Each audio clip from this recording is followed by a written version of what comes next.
আসসালামু আলাইকুম। আসিয়া এই শিশুকন্যা ইতিমধ্যে সারা বাংলাদেশ নয়, সারা বিশ্ববাসী ইতিমধ্যে জেনে গেছে। 24-এ সেই মেধাবী ছাত্র ছাত্রী ভাই বোনদের উদ্দেশ্য করে আজকের ভিডিওটা।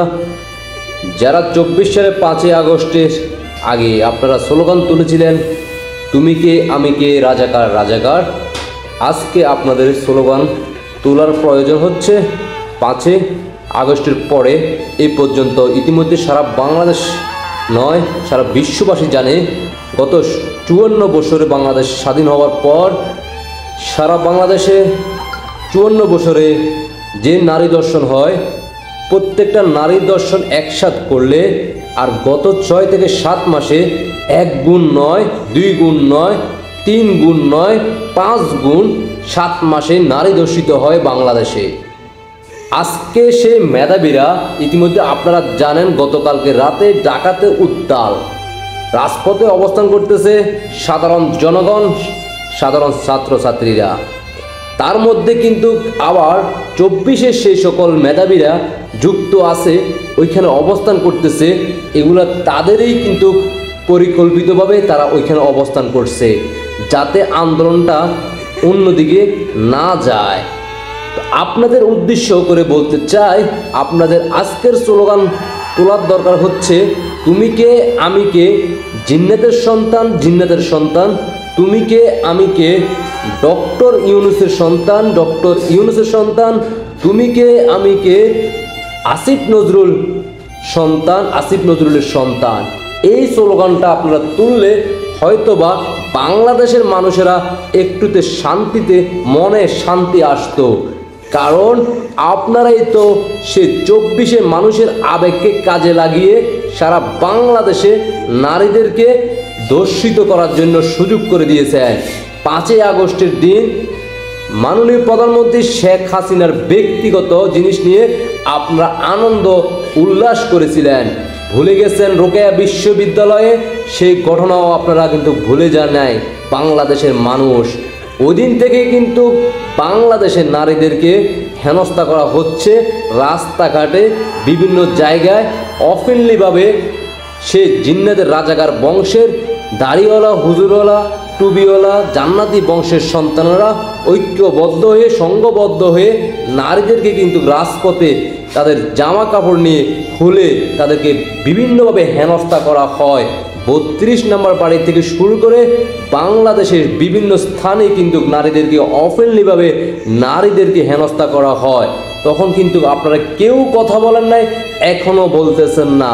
যারা এই মুহূর্তে বাংলাদেশে আপনাদের সাধারণ জনগণের উদ্দেশ্য করে বলবো, আজকে যারা এখনও ঘরে বসে আছেন তাদের দৃষ্টি আকর্ষণ করব, শিশু সন্তানকে আসিয়ার কে আপনার নিজের মেয়ে মনে করেন। আর যদি মনে না করে থাকেন তাহলে আপনি নিজের বিবেককে প্রশ্ন করবেন।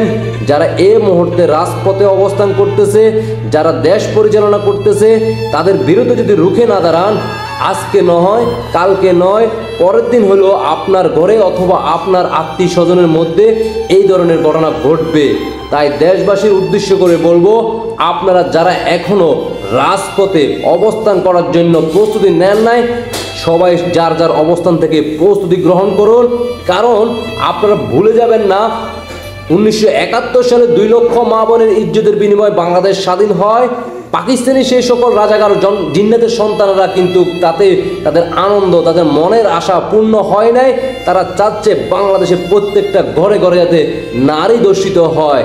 তাই তারা এই মুহূর্তে বাংলাদেশে 5 আগস্টের পরে সারা বাংলাদেশে আপনারা জানেন গত 6 থেকে 7 মাসে বিগত স্বাধীনতার পরে 54 বছরে যে নারী দর্শিত সবগুলো একসাথ করলে যা হয়নি তার চেয়েও 5 গুণ বৃদ্ধি গত 5 থেকে 6 মাসে হয়েছে। তাই আপনাদের দৃষ্টি আকর্ষণ করব, সারা দেশের বাংলাদেশের সাধারণ জনগণের উদ্দেশ্য করে বলবো, সবাই রাজপথে নামার জন্য যার যার অবস্থান থেকে রুখে দাঁড়ান, জিন্নাতের বিরুদ্ধে রুখে দাঁড়ান, পাকিস্তানি 71 বিরোধী যে সকল শক্তি রাজাকার বংশের সন্তানরা এই মুহূর্তে রাজপথে অবস্থান করতেছে, বাংলাদেশ পরিচালনা করতেছে। তাই আমরা সবাই ঐক্যবদ্ধ হয়ে রাজপথে ঢাকামুখী হওয়ার জন্য সবাই প্রস্তুতি গ্রহণ করুন। যে কোনো জায়গা থেকে বাংলাদেশের বিভিন্ন প্রান্ত থেকে আপনারা গর্জে উঠুন আর ঢাকামুখী হওয়ার জন্য যার যার অবস্থান থেকে সাধারণ জনগণকে সাথে নিয়ে জয় বাংলার সৈনিকেরা, 71 সৈনিকেরা, মুক্তিযোদ্ধা সৈনিকেরা, মাননীয় প্রধানমন্ত্রী শেখ হাসিনা কর্মীরা সবাই আপনাদেরকে সহযোগিতা করবে। আপনাদের পাশে আমরা আছি। আপনারা সবাই ঢাকামুখী হন, রাজপথে অবস্থান করুন। জিন্নাতের বংশের সন্তানদেরকে বিদায় করার জন্য সবাই ঢাকার প্রস্তুতি নিয়ে অবস্থান করুন, ঢাকামুখী হন। আশা করি সবাই বুঝতে পারছেন। সবাইকে অসংখ্য ধন্যবাদ। দেশবাসীকে দেখার সুযোগ করে দিবেন। প্রত্যেক ঘরে ঘরে সবাই যার যার অবস্থান থেকে সবাই ঢাকামুখী হওয়ার জন্য রওনা হন। সবাইকে অসংখ্য ধন্যবাদ। আল্লাহ হাফেজ। জয় বাংলা, জয় বঙ্গবন্ধু, জয় শেখ হাসিনা। শেখ হাসিনাতে আস্থা, শেখ হাসিনার হাতে বাংলাদেশ নিরাপদ। আশা করি সবাই বুঝতে পারছেন। সবাইকে অসংখ্য ধন্যবাদ। জয় বাংলার সৈনিক ভাই বোনরা, আপনাদের ব্যক্তিগত মতামত অবশ্যই কমেন্টে জানিয়ে যাবেন। আল্লাহ হাফেজ।